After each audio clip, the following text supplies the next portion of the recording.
The stories of history's dark fellowships strike fear into many hearts. But what are the truths behind the stories?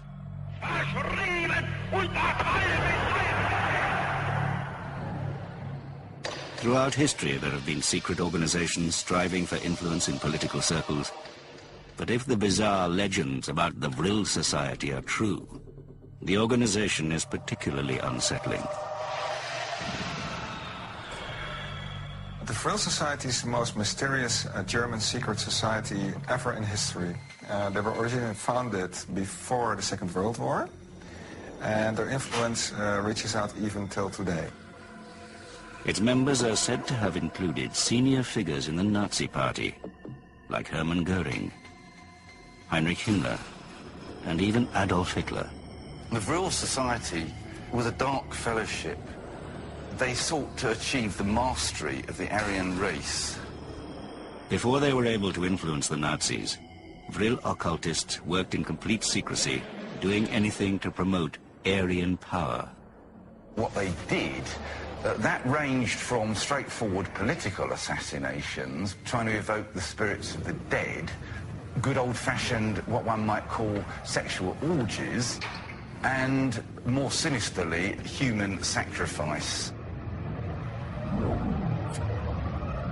Michael Fitzgerald is one of just a few historians willing to identify the secrets of the Vril Society. Few records exist, but he claims first-hand sources. Some of my information about the Vril Society has come from direct sources. Some of them swore me to secrecy during their lifetime and have now died. So he is now free to offer his assessment.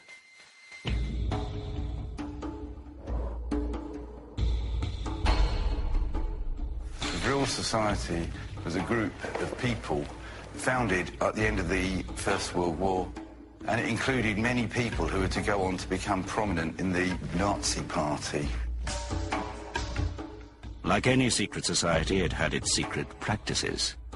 But what made the Vril Society so unique was its members' obsession with an intangible power force called Vril. This power was universal energy. It could do anything. All currents of harm and healing and so on were enclosed within it. It's similar to the Indian concept of prana in many ways, or the Chinese concept of qi. Chinese philosophers believe that qi is the life energy that runs through us all. The Vril Society believed they could harness this energy. And they believed that Vril power could be used to gain material power. So they were frantically searching for this Vril force. Dutchman Theo Pymans has dedicated 25 years of his life to studying the Vril Society.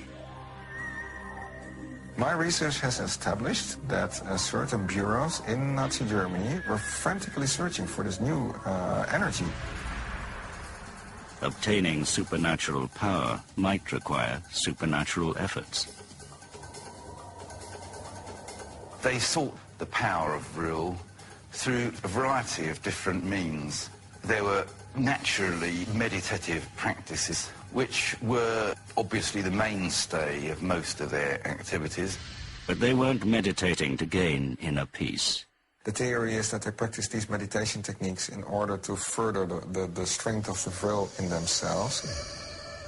If it was a strength that could potentially dominate the world, wouldn't the members of the Vril Society have done more than esoteric meditation to attain it?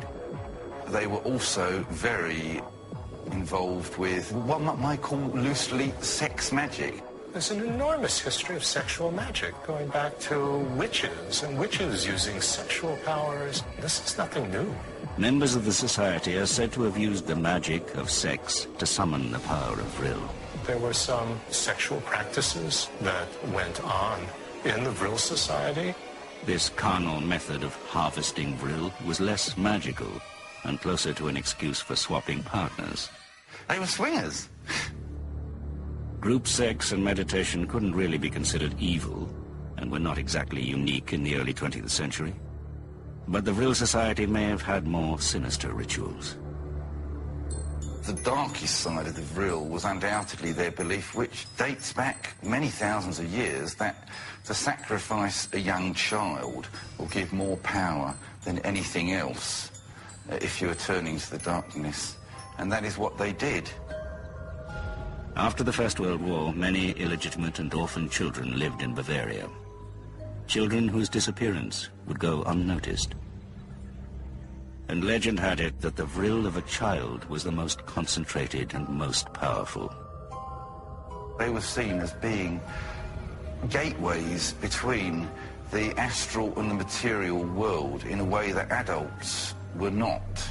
So consequently, they were ideal victims for human sacrifice. Human sacrifices to harness an intangible energy. Where did this Vril notion come from? The bizarre concept had been hijacked and distorted from a science fiction novel. After the First World War, a bizarre cult called the Vril Society flourished in Germany. It took its name from a supernatural force, Vril, that could bestow immense power on anyone who could harness it. The concept of Vril was expounded in a book published in 1871 called The Coming Race, written by Edward Bulwer-Lytton. In that book, he describes an underground race called the Vrilia. And they have complete mastery of the Vril force. And with that, they can do almost anything. It was pure science fiction, but it captured an audience and made them firm believers in Vril. And he falls through a crack and finds himself in a subterranean world inhabited by a race of super beings called the Vrilia, who live down there and who have access to this magical energy, this strange electrofluid called Vril. Vril? Vril. Vril. Vril. It gives them the power to do almost anything. They can use it to heal, they can use it to kill. They can also destroy mankind in the blink of an eye. And anyone who harnessed this power could wield it. The protagonist finds out in the course of the novel that a child could use Vril to destroy an entire city. So imagine if this Vril existed and got into the wrong hands. Could it be that some aspects of Nazi philosophy stem from ideas in a science fiction novel? Lytton's novel, The Coming Race, in many respects precursored at least some of the ideology that led to the final solution. This superior race, which is explicitly linked in the book with the Aryan races, can manifest and can control. And that just struck a chord in Europe particularly. And following the devastation suffered from World War I, some Germans desperately wanted to associate themselves with such a superior race. Perhaps nobody could believe that this science fiction was fiction.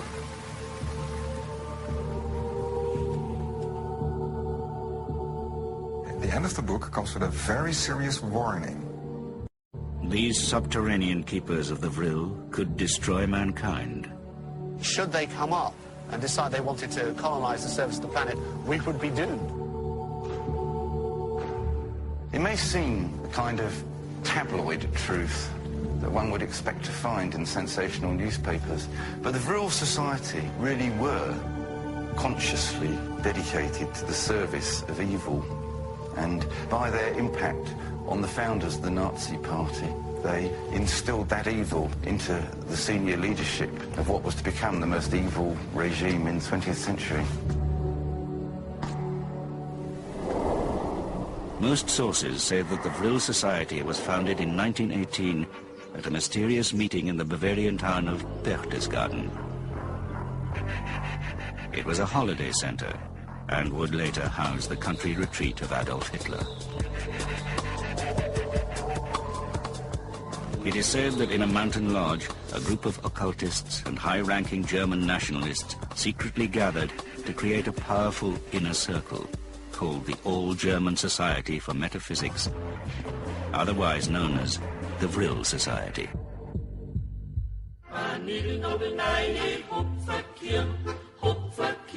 Essentially, it was founded by two people, Rudolf von Sebottendorf. Von Sebottendorf had been very active in the occult movement. He was a Freemason, an alchemist, and a founder of the Tula Society. Their belief in a mythical civilization was a precursor to Nazi Aryan ideas. His real name was Adam Glauer, and he was the son of an engine driver, but he awarded himself a title of nobility. In creating the Vril Society, von Sebottendorf was joined by a man who would darkly influence world history. The other main person within it was Dietrich Eckart. He was said to have strong powers of persuasion, particularly in his anti-Semitic writings. Dietrich Eckart was Hitler's closest personal friend between 1918 and his death in 1923. Eckart believed he was paving the road for Germany's own savior. He was, in many respects, a mad genius. And it's no accident he spent a great part of his time in and out of mental institutions. The founder of the Vril went by a very curious name. John the Baptist. And we all know that in the Bible, John Baptist is a sort of paver of the road for the true Messiah. Eckart was also one of the masterminds behind the Nazi Party. Eckart saw Hitler as the German Messiah. He saw him as the man sent to save the country. And he wasn't the only Vril founder who felt that way. It has been suggested that these two men were joined by two women, mediums responsible for finding the hidden occult truths and harvesting Vril. In those days, it was the golden age of what was known as physical mediumship, where not only were they forever moving objects and table turning and levitating, but also they used to produce a substance called ectoplasm out of their bodies. One of these mediums is said to have predicted the new German Messiah. During her state of trance, she declared that the apparition she had given form to was going to be the next German Messiah, who she proceeded to name as Adolf Hitler.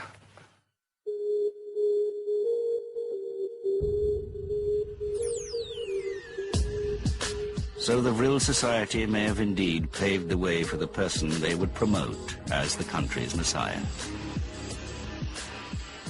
Their next step would have been to secure his ultimate weapon, Vril.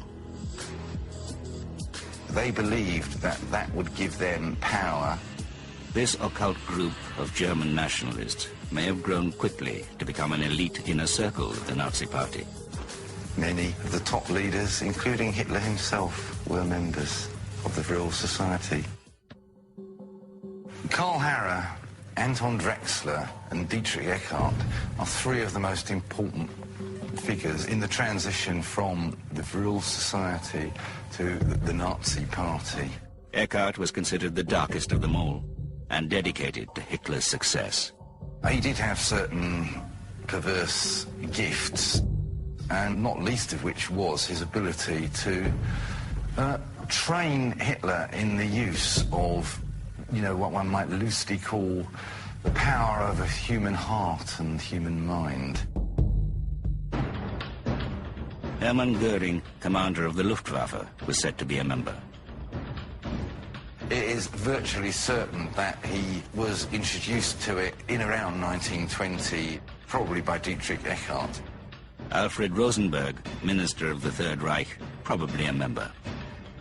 Rosenberg believed that the Aryan race was superior to every other, of course, and, he believed that Jesus was not Jewish, but an Aryan. Rudolf Hess, deputy Führer, another likely member. Hess believed everything. He used to sleep with magnets under his bed to try and draw off harmful emanations. Martin Bormann, chief of the Nazi Party Chancellery, also thought to be a member. Martin Bormann was probably considered the most evil one. He was an avowed and open Satanist. He was quite categorical about his desire to exterminate Christianity as well as Judaism, because he saw Christianity as simply, as he called it, a Jewish perversion. And the most senior Nazi in the Vril Society, Adolf Hitler himself. Hitler was by definition, a dark person, but he took advantage of the dark fellowship of the Vril Society for his own ends. Hitler is said to have used the frenzy surrounding this occult group to his advantage, manipulating its members. Not one of the members had an iota of his ruthlessness and, in a sense, intelligence. Hitler used any means that he could, including the occult fanaticism of the era, as a tool to help his rise to the top. He saw the whole thing consciously as a means to an end, which was the transformation of Germany and the establishment of himself as its leader. But he did have some deep occult beliefs of his own. He believed to a considerable extent that occult forces, or whatever one likes to call them, that this Vril had some kind of reality.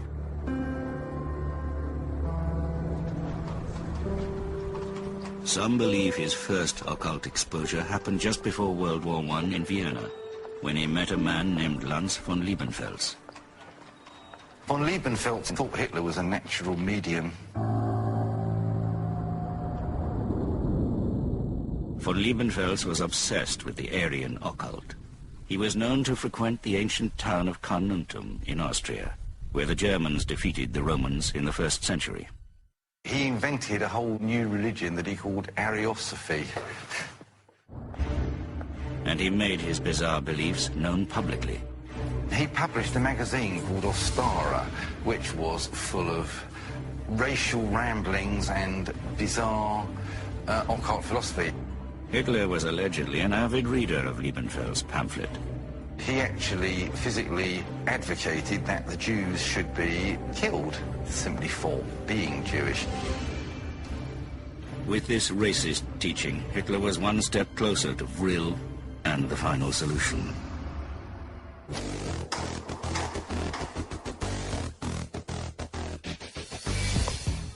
But how is it possible that a dark fellowship as bizarre as the Vril Society could even exist, let alone contribute to the most evil regime in modern history?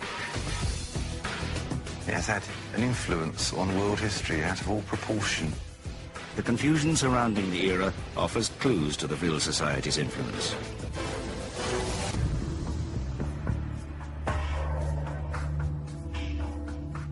It was a very convoluted time.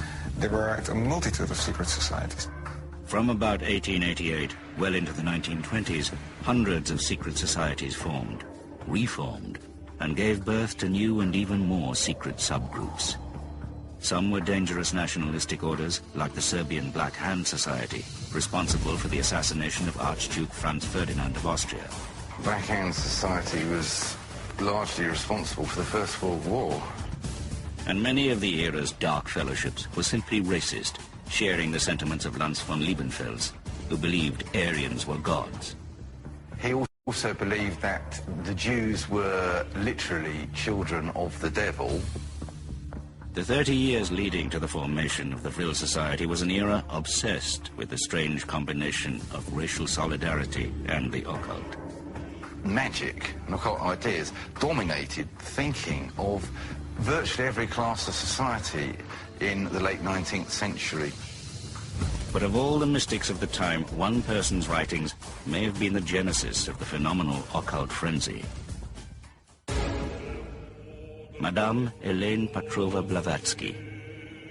I would say that Blavatsky provided the metaphysical framework that has gathered together the vast, vast streams of the ancient wisdom into a coherent system. Blavatsky founded the Theosophical Society in 1875 and established herself as a kind of sage in the occult realm. Theosophists believe in a combination of Asian and occult ideas to promote the concept of a superior Aryan race. She traveled throughout the world for spiritual reasons. Madame Blavatsky wrote, well, several books, but the particularly influential one was The Secret Doctrine. It was based on knowledge she acquired in India and Tibet.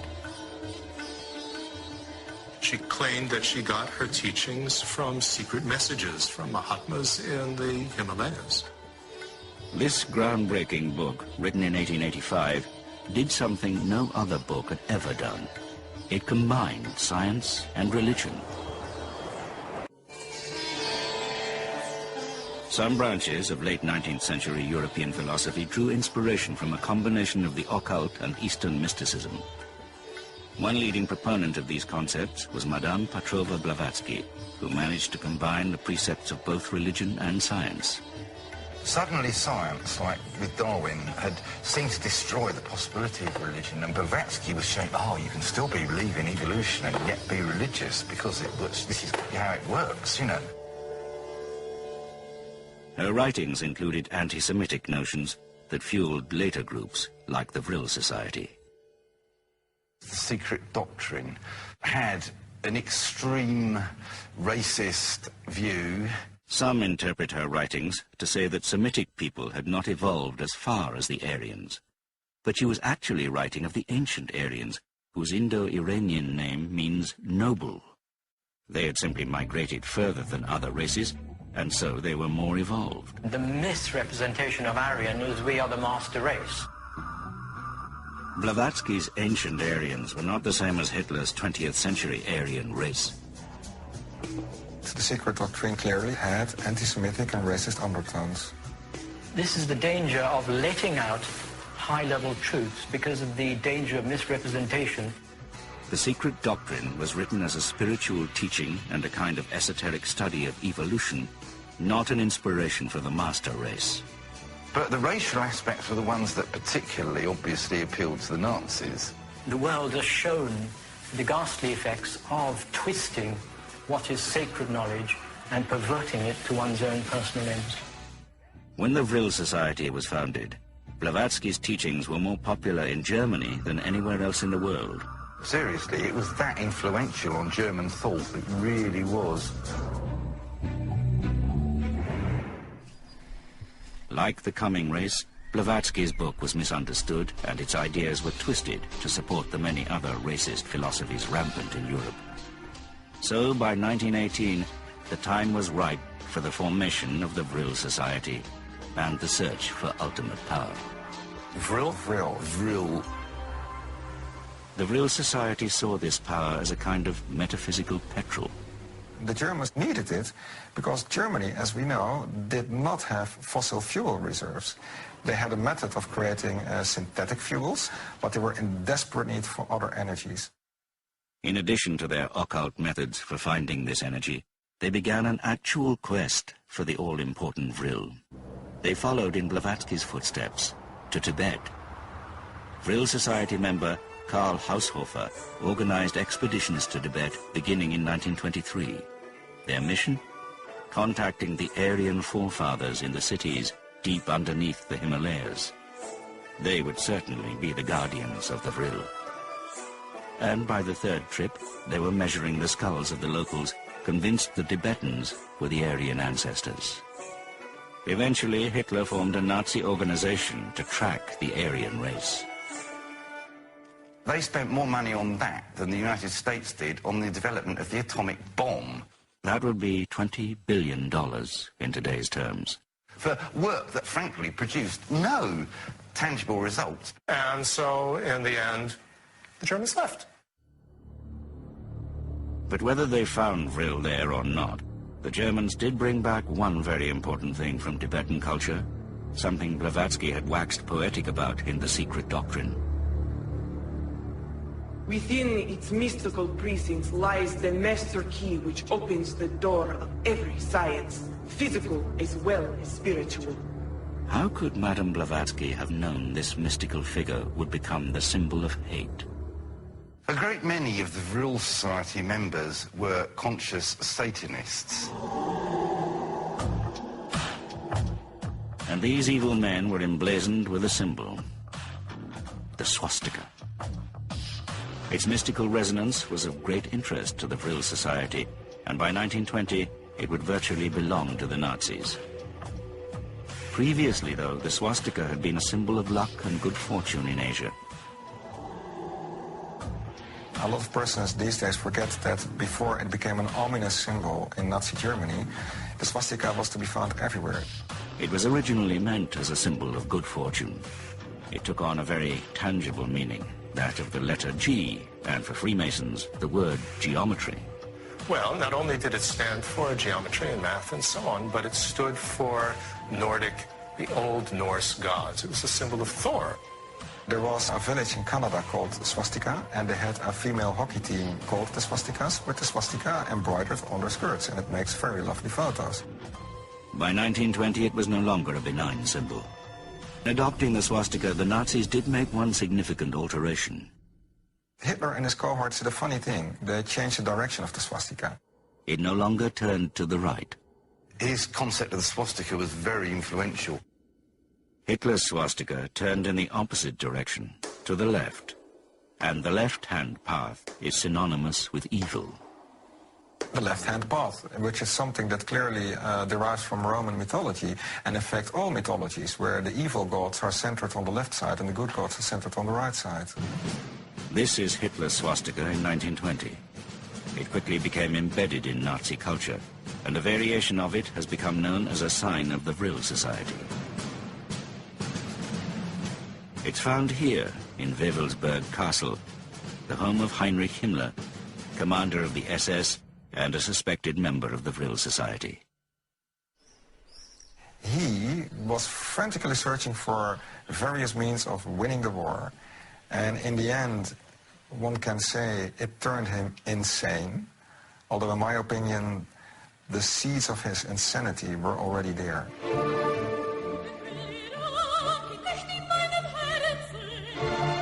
Himmler, of course, was probably the most lunatic of any senior Nazi party member. He was mystical, he was a dreamer.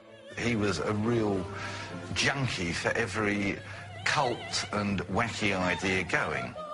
And he was an architect of Nazi ideology. There are fascinating photos, and this I've never understood, of Himmler with his 12-year-old daughter visiting a concentration camp, a death camp. Now, who on earth would take his 12-year-old daughter to a death camp? Perhaps only a man obsessed with absolute power would do that.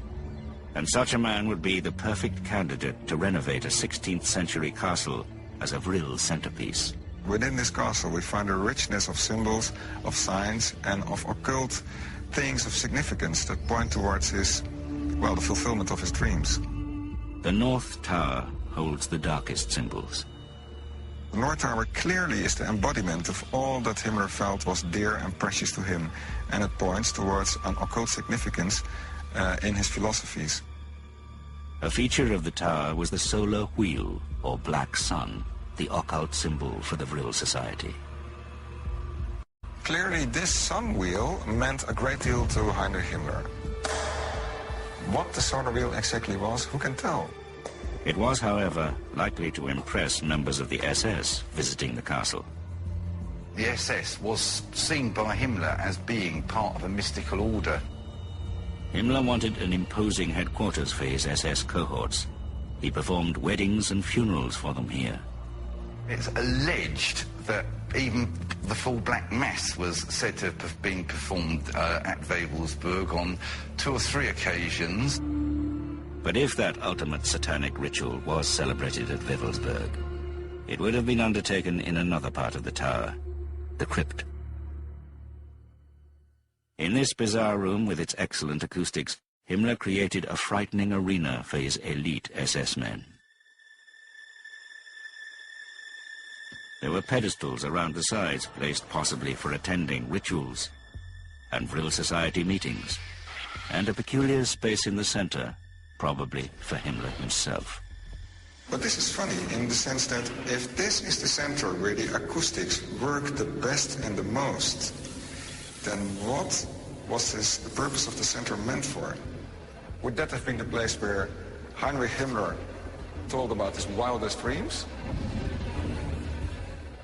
Was this nightmarish place the focus of all things Vril? Did Himmler have it constructed to be the place where the most despicable rituals could take place? This, of course, is one of these things that one will never know for certain. Was it here that Himmler held his notorious Vril experiments? This quack doctor called Rascher, who used to literally freeze prisoners until they were on the point of death, and then He would put naked prostitutes against their bodies to see if that would revive them, and then, if so, they were then instructed to have sex with them. And then all the temperatures would be taken.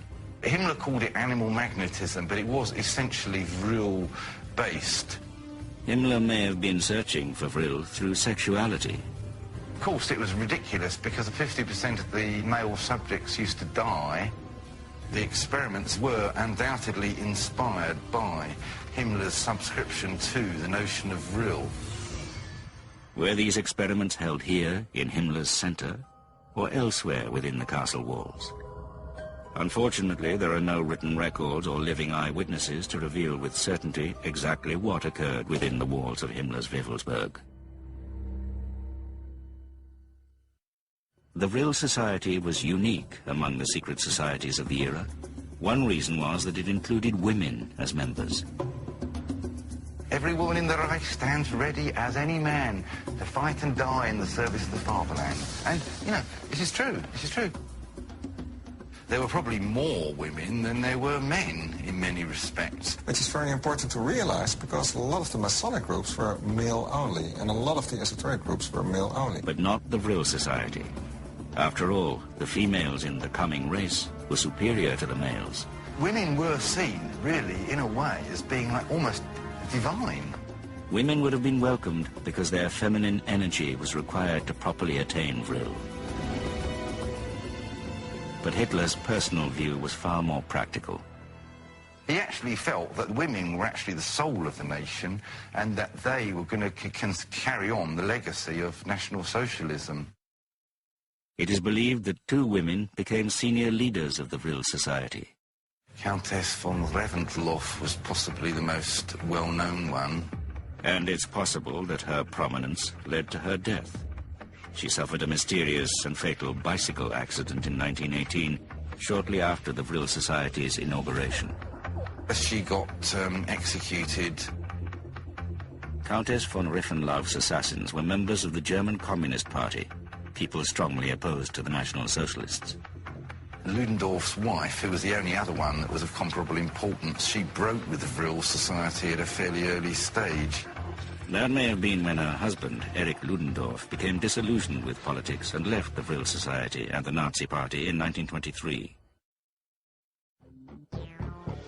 Most of the women in the Vril Society served 2 primary purposes. Sex was seen as a national duty. Following World War I, one primary purpose of women in Germany was to replace the lost soldiers by having many German babies. There was actually a huge drive towards birth to increase productivity. And the prospect of making babies took on an element of fun at the time. Anything that could be an escape or fun would be good. The Vril Society may have taken fun a step further into sex for occult power. To combine power with pleasure, it was kind of like nationalization of the sexual instinct. And in a dark fellowship, sexual instinct might invite sexual magic. Women in the Vril Society were often mediums. In an era obsessed with the occult, there were many practicing mediums, and mediums were typically women.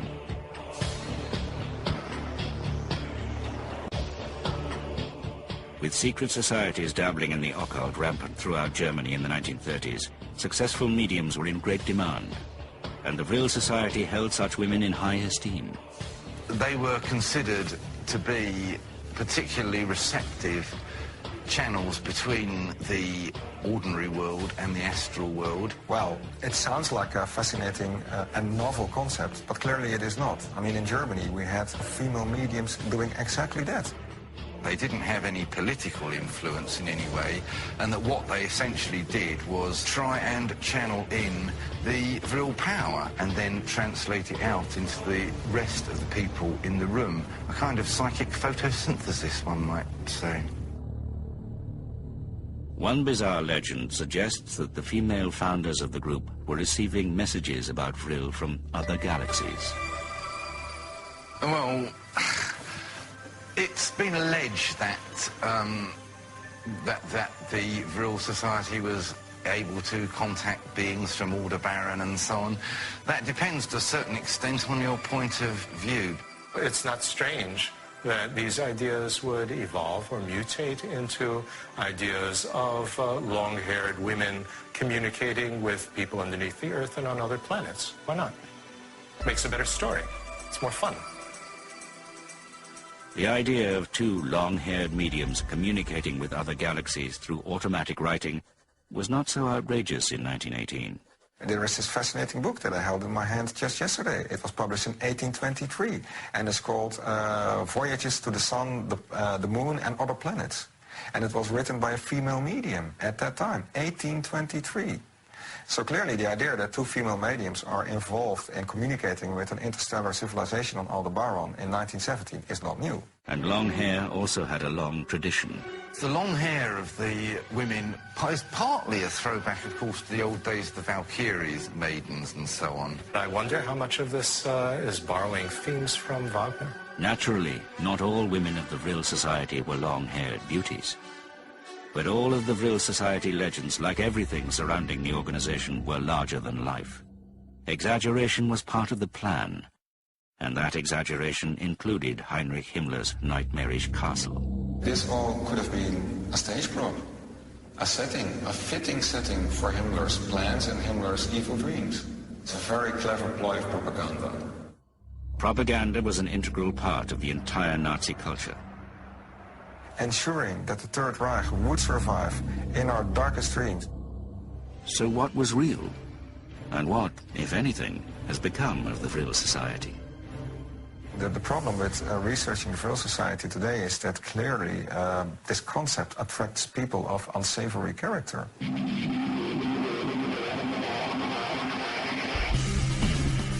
Today there are many people still obsessed with Nazis, Hitler, and the most evil side of the occult. They intermingle legend, fantasy, and propaganda with the scarce facts.